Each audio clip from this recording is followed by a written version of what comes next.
சென்ற தேர்தலில் வெற்றியை கொடுத்தீங்க. இந்த முறை அதை விட அதிகமான வாக்கு வித்தியாசத்தில் ஜெயிக்க வச்சு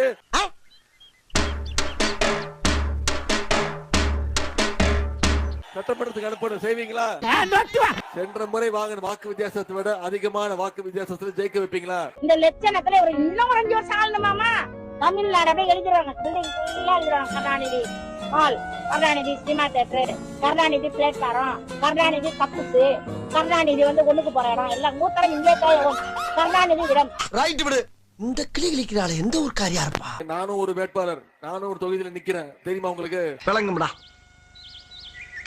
நாரப்பயல. இது வரைக்கும் என் தொகுதிக்கே நான் போல.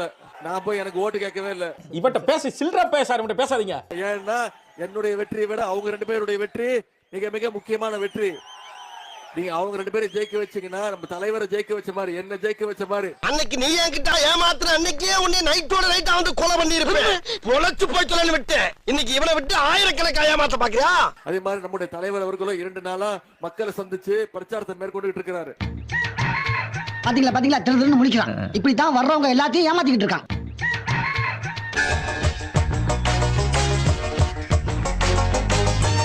இது கடையா? ஆமா. ஏண்டா வீட்லயே டீ போட்டு பிளாஸ்க்ல எடுத்துட்டு வந்து இங்க பெஞ்ச் போட்டு உட்கார்ந்து என் தங்கச்சிங்களை சைட் அடி. எந்த தைரியத்துல மீண்டும் மக்களை போய் சந்திக்கிறோம்? கடந்த 5 வருஷமா கொடுத்த வாக்குறுதிகளை நிறைவேற்றிருக்கிறோம். என்னது ஒரு பேச்சுக்கு சொன்னா உடனே நல்ல சிறப்பா பிக்கிறாங்க.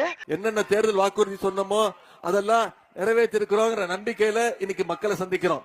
உதாரணத்திற்கு சில திட்டங்களை மட்டும் சொல்ல விரும்புறேன். பாடி தொலையும்.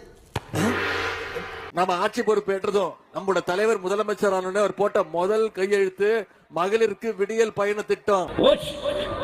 பஸ்ல போறீங்க, இங்க இருந்து கோயம்பேடு போனோம்னாலும் இங்க இருந்து எங்க போனோம்னாலும் எல்லாம்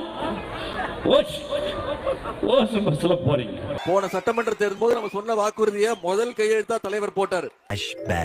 அரியலூர் அனிதா தொடர்பான ஆவணப்படத்தை பார்த்த அமைச்சர் உதயநிதி கண் கலங்கினார்.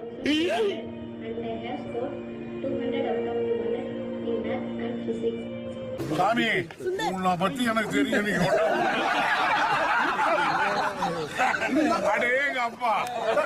ராஜதந்திரங்கள் அனைத்தும் வீணாகிவிட்டது. இன்னும் பயிற்சி வேண்டுமோ? நம்முடைய தலைவர் தெளிவாக சொல்லிட்டாரு, திராவிட முன்னேற்ற கழகம் ஆட்சிக்கு வந்ததுன்னா கண்டிப்பா நீட் தேர்வு ரத்து செய்யப்படும். எங்களுக்கு தெரியும் எப்படி ரத்து பண்ணணும்னு. நம்ம தலைவருக்கு தெரியும். என்னவா இருக்கும்? எனக்கு என்னடா தெரியும், கேளுடா. நீட் தேர்வுக்கு ரத்துக்கு ஒரு ரகசியம் சொல்றீங்களே, அதை ஏன் சொல்ல மாட்டீங்கன்னு கேட்கிறாரு. வேற ரகசியம் ஒண்ணும் இல்ல. தைரியமா எங்களுடைய கல்வி உரிமை பறிக்கப்படும் போது குரல் கொடுக்கிறோம்ல, அதுதான் இந்த ரகசியம். நீங்க ஏதோ சொன்னீங்க, ஆனா என் காதுல அது ராங்கா விழுந்தது. வேற ரகசியம் ஒண்ணும் இல்ல. தைரியமா எங்களுடைய கல்வி உரிமை பறிக்கப்படும் போது குரல் கொடுக்கிறோம்ல, அதுதான் இந்த ரகசியம். ஐயோ, ஒரு நிமிஷத்துல உடம்பெல்லாம் குட்புடு வேர்க்குதே, என்ன புடிச்சுக்கடா கைத்தாங்களா? வேற ரகசியம் ஒண்ணும் இல்ல.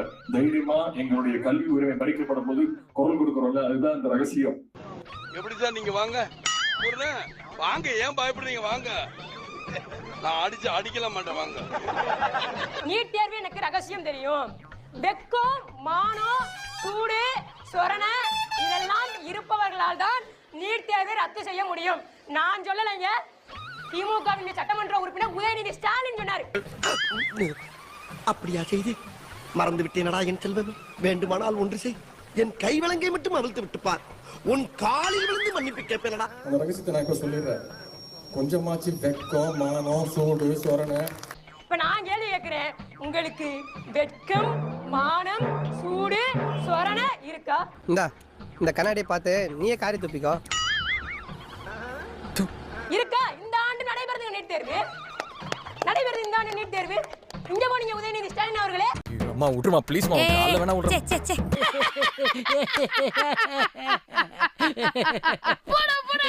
உன்னையெல்லாம் சின்ன வயசுலயே கள்ளி பால் கொடுத்து கொண்டிருக்கணும்டா. எல்லாம் மூஞ்சிய பாரு, சேவிங் பண்ண மலை குரங்கு மாதிரி. நீட் தேர்வு ஒழிந்தது. அதற்கு காரணமாக இருந்தவர் அமைச்சர் உதயநிதி என்ற ஒரு வரலாறு சரித்திரத்தில் இடம்பெற்றாகும். அரை போது நாளை யாரை எழுப்பி விட்டது ரகசியம் ஒண்ணும் இல்ல.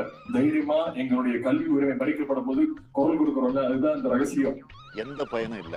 மக்களை ஏமாற்ற நினைக்கிறார். நம்ம தலைவர் சொல்லியிருக்கிறார், வாக்குறுதி கொடுத்திருக்கிறார். திராவிட முன்னேற்ற கழகம் ஆட்சி வந்துச்சுன்னா அப்படியே அறுத்து தள்ளிட்டாலும் 100% தமிழ்நாட்டில இருந்து நான் நீட் தேர்வை அடியோட ஒழிச்சு கட்டுவேன். எங்க ஊருக்கா சொல்லு. 100% தமிழ்நாட்டில இருந்து நான் நீட் தேர்வை அடியோட ஒழிச்சு கட்டுவேன். மறுக்கா சொல்லு. நான் நீட் தேர்வை அடியோட ஒழிச்சு கட்டுவேன். அது போன மாசம், நான் சொல்றது இந்த மாசம். இல்ல சொல்றாங்களே இந்த நீட் ரகசியத்தை உதயநிதி சொல்லுவாரு. நான் இப்ப சொல்றேன், கீழே இறக்கி காங்கிரஸ் ஆட்சி நம்மளுடைய கூட்டணி ஆட்சி உட்கார வச்சுன்னா கண்டிப்பாக தமிழ்நாட்டிலிருந்து நீட் தேர்வு ரத்தாகும். இந்த புடி சொல்லுவியா? உன்னை எல்லாம் நிக்க வச்சு அடிக்கூடாது, குனிய வச்சு குனிடா. இனிமே சொல்லுவியா? சொல்லுவியா? சொல்லுவியா? சொல்லுவியா? வீடு வீட்டுக்கு பிச்சை வாங்கி திங்கிற நாயே. அந்த ரகசியத்தை வருகின்ற நாடாளுமன்ற தேர்தலில் பாஜகவை ஓட ஓட விரட்டுங்க. I don't care. கீழே இறக்கி காங்கிரஸ் ஆட்சி நம்மளுடைய கூட்டணி ஆட்சி உட்கார வச்சுன்னா கண்டிப்பாக தமிழ்நாட்டிலிருந்து நீட் தேர்வு ரத்தாகும். நானும் ஓப்பனா ஒண்ணு சொல்லவா? உன்னெல்லாம் யாரா வாழ சொன்னா? போய் கடல்ல விழுந்த சாவு. நான் அப்பவே சொன்னேன் மூஞ்சிய பார்த்தா சரியில்லைன்னு. கேட்டியா? இந்த ஆட்சி தொடர வேண்டுமா? வேண்டாம்.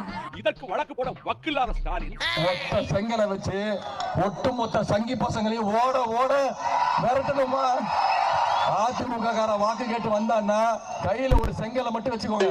அந்த கல்லை எப்படி கொடுங்க? நீங்க அடிக்க போறீங்களா? ஆமாங்க. அடிக்கண்ணே. இத கொஞ்சம் பிடிக்கிறீங்களா? இப்ப நான் தான் ஒன்னு ஏரியா போறேன்.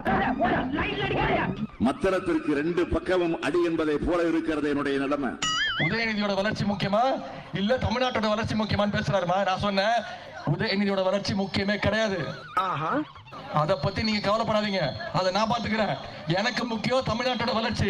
இதெல்லாம் புயல் காத்துல உட்காந்து எவனா பொறி சாப்பிடுவான், அவங்கிட்ட போய் சொல்றா. அமித்ஷா இருக்காருல்ல, அவர் பையன்மா, வயசு வெறும் 32 வயசு. சொத்து எவ்வளவு தெரியுமா? 130 கோடி ரூபாய்க்கு சொத்து. 32 வயசுல. இவருதான் மானஸ்தன். மானஸ்தனா? மூஞ்சி பார்த்தா அப்படி தெரியலையே. இந்தியன் கிரிக்கெட் வாரியத்துக்கு தலைவர். எங்கேயாவது போய் விஷத்தை குடிச்சிட்டு செத்து போங்க. இதுக்கு என்ன? உங்க பையன் மேல இருக்கிற சொத்து எல்லாத்தையும் என் மேல கொடு, எனக்கு கொடுத்துருங்க. என் சொத்தெல்லாம் உங்க பையனுக்கு கொடுத்துறேன். பாக்கலாமா? சவாலுக்கு ரெடியான வாயை மூடிட்டு போயிட்டாரு. பால்டாயில் பாபு. என்ன பண்றது? நான் பால் டாயிலர் அடிச்சாலே கூகுள்ல அவர் போட்டோ தான் வருது. வேற எப்படி கூப்பிட முடியும்? அடுத்த நாள் காலையில எல்லார் வீட்லயும் ரைடுமா. கடைசியில ஒரு கிடுக்கு பிடி பிடிச்சேன் பாரு. என்னோட தங்கை பேர் செந்தாமரை, அவங்க வீட்டுல காலையில ரைடு. கையெடுத்து கும்பிட்டதால ஒரு உயிர் பொழைச்சது. இனிமே இந்த பக்கம் உன்னை பார்த்தேன். கழக முன்னோடிகளை எல்லாம் பார்க்கும்பொழுது பொறாமையாகவும் இருந்தது. ஏனென்றால் அவங்க எல்லாம் பெரியாரை நேரடியா பார்த்திருப்பாங்க, பேரறிஞர் அண்ணாவை நேரடியா பார்த்திருப்பாங்க. இந்த கரக கும்பல்ல மாட்டிக்கிட்டேன். இதுல ஸ்டாலின் சொல்றாரு, நான் போற இடத்துல எல்லாம் மீட்டிங்ல எல்லாம் மக்கள் என்ன